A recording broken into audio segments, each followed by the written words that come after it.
গুলশানে দলের চেয়ারপারসনের রাজনৈতিক কার্যালয়ে সাংবাদিকদের সাথে ঈদ পরবর্তী শুভেচ্ছা বিনিময় করেন বিএনপি মহাসচিব মির্জা ফখরুল ইসলাম আলমগীর। এ সময় রাজনৈতিক নানা বিষয় আলোচনায় উঠে আসে। লন্ডনে প্রধান উপদেষ্টার সাথে দলের ভারপ্রাপ্ত চেয়ারম্যান তারেক রহমানের সাক্ষাতের বিষয় জানতে চাইলে মহাসচিব বলেন, আগামী ১৩ জুন লন্ডনে তাদের বৈঠক অনুষ্ঠিত হবে।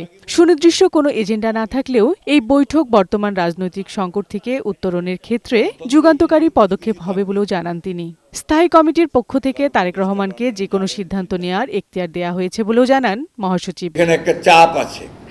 চাপটা হচ্ছে যে আপনারা জানেন যে এখানে নতুন নতুন রাজনৈতিক চিন্তাভাবনার সৃষ্টি হচ্ছে, নতুন নতুন রাজনৈতিক চিন্তা আনার চেষ্টা করা হচ্ছে, যেগুলোকে আপনার চ্যালেঞ্জগুলোকে মোকাবেলা করে একটা জায়গায় নিয়ে আসা, এটাও একটা বড় আপনার চ্যালেঞ্জিং জব। কিন্তু তো সেই ক্ষেত্রে আমি মনে করি যে আপনার এই একটা সুযোগ তৈরি হয়েছে দুই নেতার মধ্যে দিয়ে, সবার মধ্য দিয়ে সেটা একটা বড় একটা সমাধান হয়ে যেতে পারে আর কি, সেগুলো সমাধান হতে পারে। এটা একটা টার্নিং পয়েন্ট হতে পারে আপনার কি, যদি সব কিছু সঠিকভাবে চলে।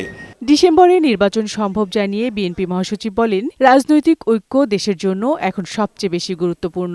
BNP is always ready for election, কারণ এটা নির্বাচনের দল, এটা নির্বাচন করেই ক্ষমতায় যেতে চায়।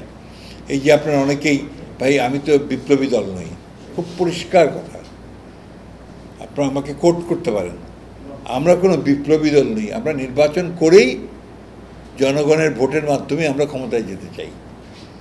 সুতরাং এই ব্যাপারে তো আপনার আমি কোনো আমাদের কথাগুলো খুব পরিষ্কার আর কি। সংস্কার এবং নির্বাচনের প্রশ্নে বিএনপির অবস্থান সুস্পষ্ট জানিয়ে মহাসচিব বলেন, একটি গোষ্ঠী বিএনপির নামে অপপ্রচার চালিয়ে গণতন্ত্রের ক্ষতি করতে চায়।